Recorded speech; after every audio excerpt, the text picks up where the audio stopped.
gentlemen, you're welcome back on this show, Politics Today. We have been discussing with these two gentlemen about the politics of Ondo State. But right now, we're moving away from the home front of Ondo State. We are going straight to our neighboring state, which is the Edo State politics. So we're going to be talking about what is happening right now in Edo State politics.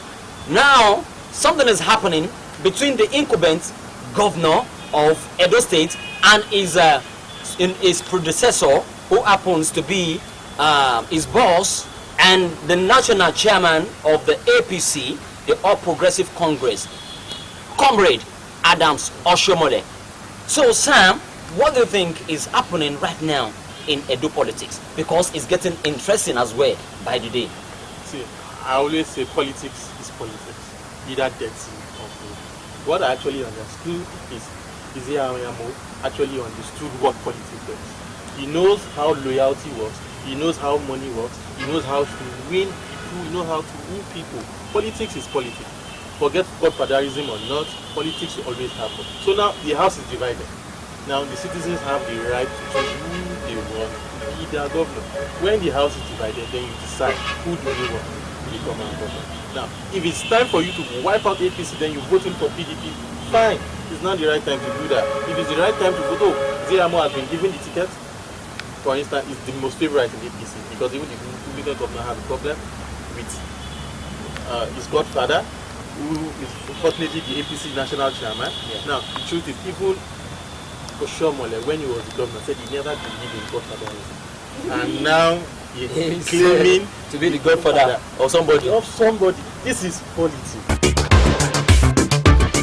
Yeah, but they know that Adam Oshiomhole was so instrumental to the success of Obaseki to become the governor of Edo State. So I believe you should have a sense of the fact that I am the person that make him to become the governor of that state. So I believe he felt Oshiomhole felt betrayed by the governor. The same thing is happening. With what is happening right now in Edo State. The same thing happened in Lagos, where Sanwo-Olu was brought in over a sitting government party. Okay. That was why they actually brought in the direct primary. And when they use the indirect, the incumbent will be when it comes to indirect. So they brought in a direct politics that can be influenced. So the same thing is still likely going to happen in Edo State, where a sitting governor is going to be tossed out, bringing in a popular mind over the sitting governor, winning his primaries. Okay.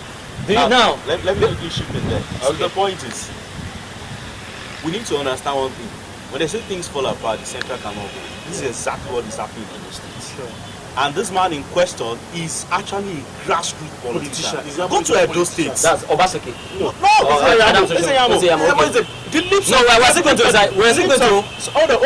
on. The lips of everybody in Edo State is Ezeayamo. Because one, they know him. He penetrated into their hearts. Now the fractional APC in Edo State has picked him. Okay. And Obaseki is not even ready for direct primary election. Okay. Because what they expected was that probably an indirect election primary would be done, but now it is direct that they are actually bidding for. Now, if it's actually based on direct election, my brother is having the backup of who is who in Edo politics. Right, that is bad. And if Obaseki, in his own interest, think that he cannot actually handle that, he might actually defect to another party and now contest against him. Okay. Because as at now, if the direct primary election is done, we still don't know, and we can't really predict. We can't be so sure that it's going to be Obaseki or Ezeayamo. So we just have to watch. We have to wait and watch what the outcome is going to be.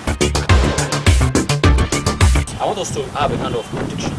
Do you think Governor Obaseki will emerge the candidate of APC?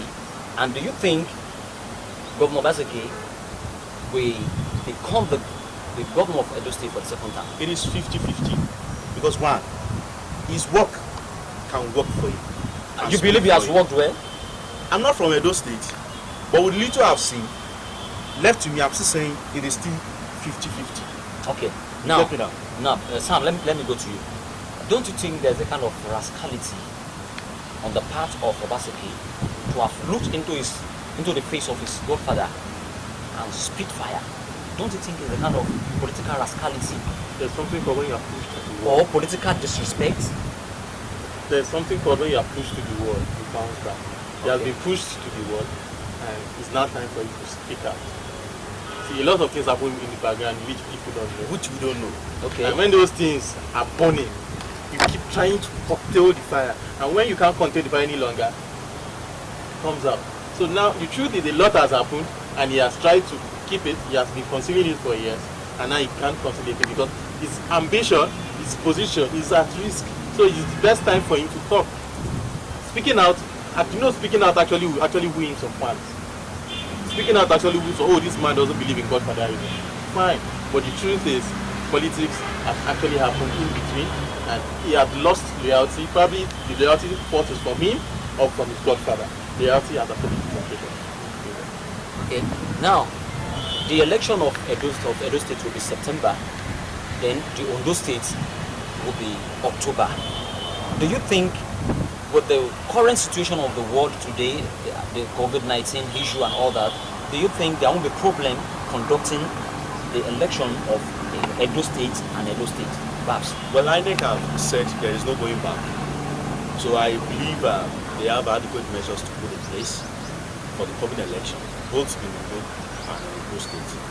But the only thing I will just tell them is they should please avoid the occurrences that happened in the last election. One, people have preached against vote buying. Then how prepared are we for that? But the question is, there is hunger in the city.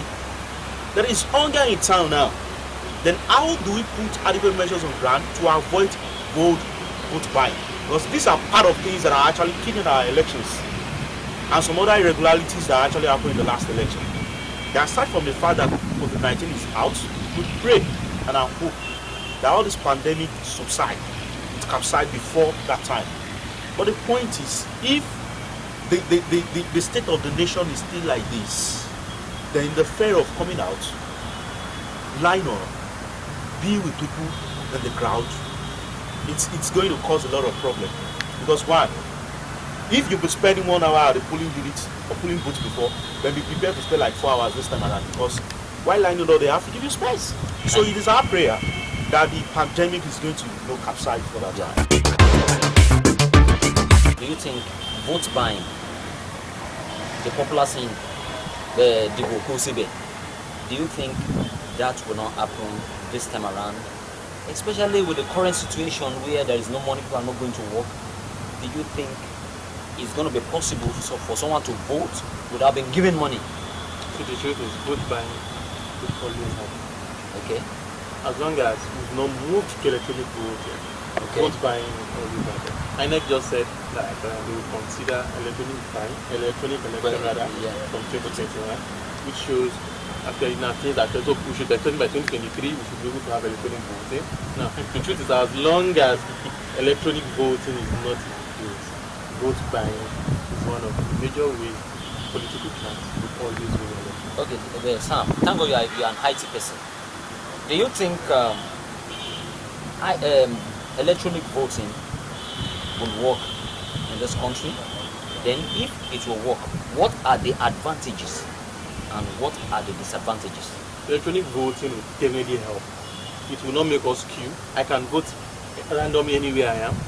Do you think people will not be voting 2 or 3 times? No. We've done major voting platforms where we vote online, and when you vote, it records your IP, you can't vote again. Okay. Now, you just have certain measures.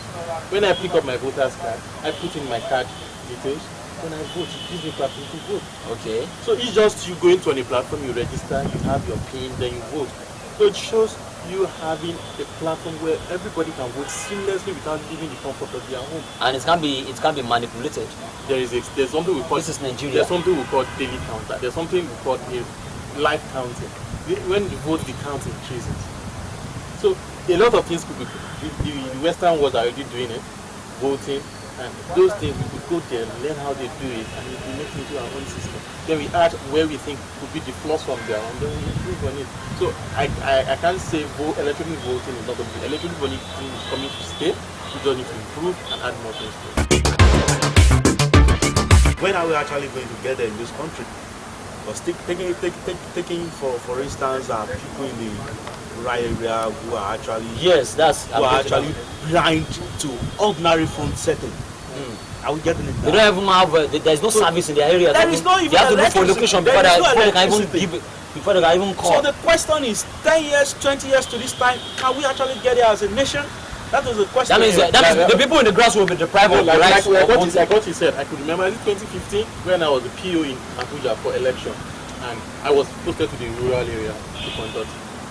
That was behind the airport for election, and it shows a lot of people. I'm going to use a card reader, but we still have to use from 01, I can't remember, to supplement the card reader because the card reader was actually getting the exact figures we want from the plan, but actually not getting the thumbprint. Now the truth is, there could always be a substitute method. Electronic voting could be incorporated into the urban area, where we take the ballot system to the rural area. So it's just a two-way thing. It's gradually we introduce it the way we introduce our telcos, like the 4Gs into the major cities, then over time it moves to the rural area. So it could just be something where we implement gradually till we get there. It's not just going straight into the system. What you're trying to say is not something that will work suddenly like that.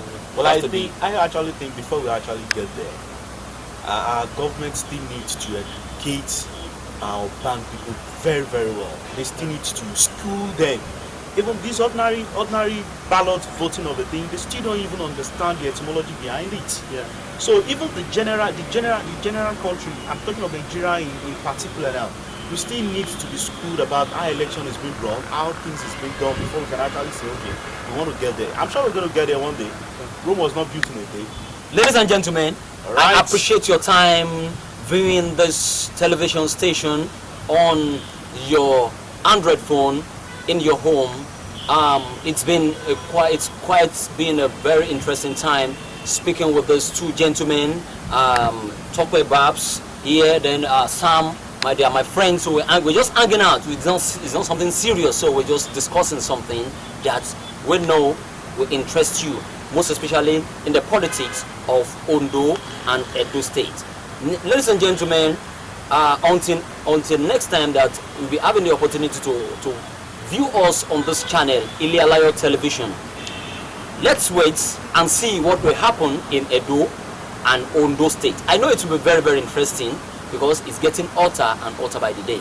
My name remains Ayodele Tulilokwe Gideon. Have a blessed day. Bye for now.